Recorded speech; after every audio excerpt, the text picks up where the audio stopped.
ഇപ്പോൾ നൽകാൻ കഴിയുന്ന ഏറ്റവും പ്രധാനപ്പെട്ട വാർത്ത, ഇന്നലെ പാക് അധിനിവേശ കാശ്മീരിൽ ആരംഭിച്ച പ്രതിഷേധം വലിയ സംഘർഷത്തിലേക്ക് മാറിയിരുന്നു. ഇപ്പോഴും സംഘർഷം തുടരുന്നു. ഈ ഒരു അവസ്ഥയിൽ ഒരു ട്വിസ്റ്റ് സംഭവിച്ചിരിക്കുന്നു എന്ന് തന്നെ പറയേണ്ടി വരും.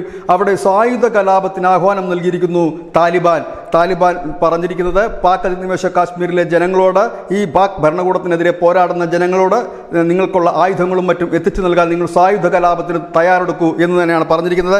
ഏതായാലും ഒരു വലിയ മാറ്റം, കാരണം ഈ കാലം അത്രയും വലിയ പ്രതിഷേധങ്ങൾക്കാണ് ഈ പാക് അധിനിവേശ കാശ്മീർ വേദിയായത്. വല്ലാത്ത രീതിയിലുള്ള പണപ്പെരുപ്പും ഒപ്പം തന്നെ ലോഡ് ഷെഡിങ്, മാസങ്ങളോളം കറണ്ടില്ലാത്തൊരവസ്ഥ, ഒപ്പം തന്നെ മൈദയ്ക്കും ഗോതമ്പിനും വരെ സബ്സിഡി എടുത്തു കളഞ്ഞത്, അധിക നികുതി ചുമത്തിയത്, അതായത് പാകിസ്ഥാന്റെ കീഴിൽ ഉള്ള ഈ പാക് അധിനിവേശ കാശ്മീരിലെ ജനങ്ങളെ രണ്ടാംകിട പൗരന്മാരായി കാണാൻ തുടങ്ങിയിട്ട് നാളുകളേറെയായി.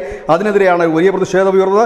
ഇന്നലെ സ്കൂൾ കുട്ടികൾക്ക് നേരെ പോലും ടിയർ ഗ്യാസ് പ്രയോഗിക്കുന്ന രീതിയിലേക്ക് പ്രതിഷേധത്തിന്റെ സമരക്കാരുടെ രീതി മാറിയിരുന്നു. സായുധ കലാപത്തിനാണ് ഇപ്പോൾ ആഹ്വാനം നൽകിയിരിക്കുന്നത്. കാരണം പാക് താലിബാനും ഇതിനെ പിന്തുണയറിയിച്ച് രംഗത്തെത്തിയിട്ടുണ്ട്. പാക് താലിബാൻ പാക് ഭരണകൂടത്തിന്റെ കണ്ണിലെ കരളായ ഒരു ഭീകര സംഘടനയാണ്.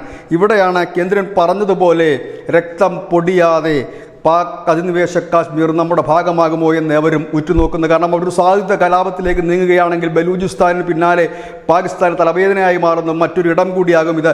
ഇവിടെ ഇപ്പോൾ ഈ ജനത്തെ പിന്തുണച്ചുകൊണ്ട് പാകിസ്ഥാന് തന്നെ പേടി സ്വപ്നമായ പാക് താലിബാൻ എത്തിയിരിക്കുന്നു എന്നുള്ളത് തന്നെയാണ് വലിയ ഒരു twist. News desk news India Malayalam.